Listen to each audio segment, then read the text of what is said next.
Você sabe qual o melhor manejo para a cigarrinha do milho e os enfesamentos? Bem-vindo ao Santa Dica, o podcast de perguntas e respostas da Santa Helena Sementes, que traz para você a experiência de especialistas do milho e sorgo. Olá, eu sou o Ronaldo Ducati e estamos juntos para mais um Santa Dica. O aumento de casos de enfesamentos, doença transmitida pela cigarrinha do milho, fez com que essa dúvida ficasse ainda maior nesta última safra. Para esclarecer sobre esse assunto, temos hoje conosco o professor Pedro Yamamoto, que é especialista em entomologia e professor do Departamento de Entomologia e Acarologia da Escola Superior de Agricultura Luiz de Queiroz, Exalc-USP. Então, professor Pedro, para começar a entender melhor sobre o tema, como a cigarrinha transmite os enfesamentos para o milho? A cigarrinha do milho, Dalbolus maides, ele é capaz de transmitir dois patógenos que são semelhantes à bactéria que causam doenças ao milho. Um é o enfesamento pálido, que é causado por um espiroplasma, e o outro é o enfesamento vermelho, causado por um fitoplasma. Esses patógenos aí, eles são colonizadores dos vasos condutores de seiva da planta de milho. Lembrando que Dalbolus maides somente hospeda em plantas de milho. Não se hospeda em outras poácea nem sorgo, somente milho. Então esse é um dado importante para a gente analisar na questão de transmissão e também na hora do manejo. Então, como que ele transmite? Então, as cigarrinhas, ele tem que visitar uma planta doente, seja ela pelo enfesamento pálido ou pelo enfesamento vermelho. Então, ele tem que visitar essa planta doente, sugando a seiva dessa planta, ela vai adquirir os patógenos, as bactérias, e depois transmitir para uma planta sadia, que geralmente é uma planta nova, porque o vetor ele prefere mais a colonização de plantas mais novas. Então, nesse processo de alimentação ele adquire, depois obviamente a bactéria tem que circular, reproduzir dentro da cigarrinha, dentro do inseto vetor, para posteriormente ser transmitido para as plantas sadias. Então esse processo de alimentação numa planta doente, após um período de latência, ele vai conseguir transmitir o patógeno para a planta sadia.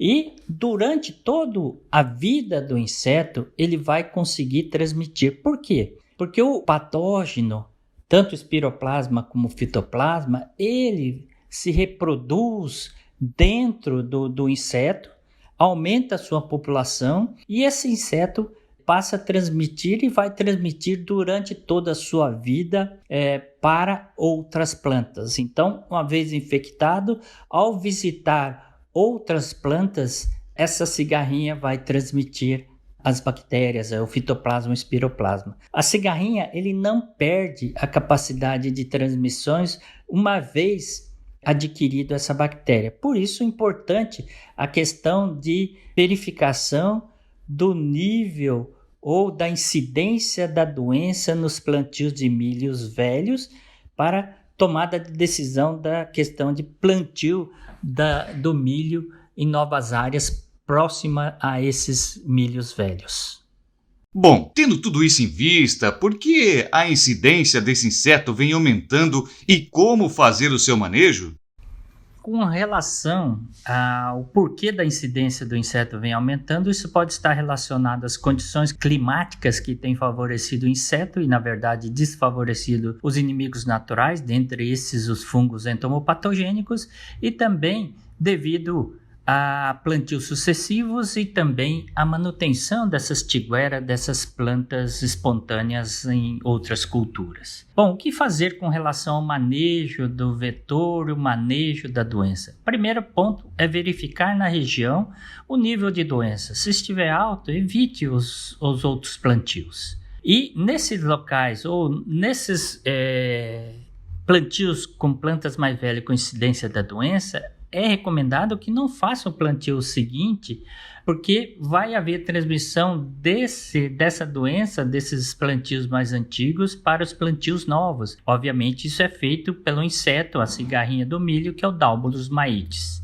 Outra medida também importante é a sincronização da época de plantio na mesma região. Todos plantarem no mesmo momento ou num momento muito parecido para que não haja também plantios mais velhos ou mais antigos, mais atrasados que vão manter a cigarrinha no local. Lembrando sempre, Dalbolus maedi, a cigarrinha do milho, ele só tem um hospedeiro e é o milho, não ocorre em outras poáceas como também sorgo, ocorre somente em milho, então vamos sincronizar e não plantar sucessivamente.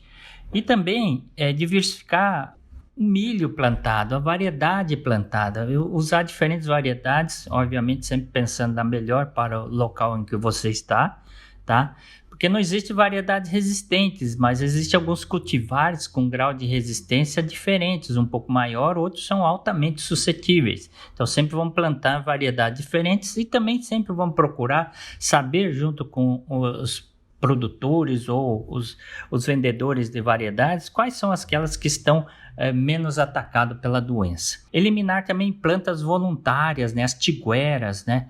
Ou o próprio milho, na verdade, eliminar isso aí, não deixar esses milhos na lavoura, porque é nessas plantas onde o Dalbolus vai se manter para outros plantios. Pensar também em controle químico, né, usando sempre neonicotinoides, suas misturas com piretroides, esses que são recomendados hoje para a aplicação controle das cigarrinhas, e também podemos pensar no controle biológico, principalmente com o uso do fungo Isaria fumosorosea, né? Que também é chamado de Cordyceps fumosorosea. Então é um excelente produto também para ser utilizado em rotação com os produtos fitossanitários e com isso diminuir muito a população das cigarrinhas. Muito obrigado pela participação, professor Pedro. Se você, ouvinte, ficou com alguma dúvida ou tem alguma sugestão, envie para nós nas nossas mídias sociais. Até a próxima Santa Dica!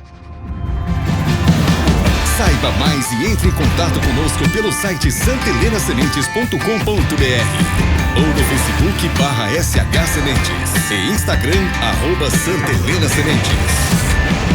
Obrigado e até a próxima Santa Dica.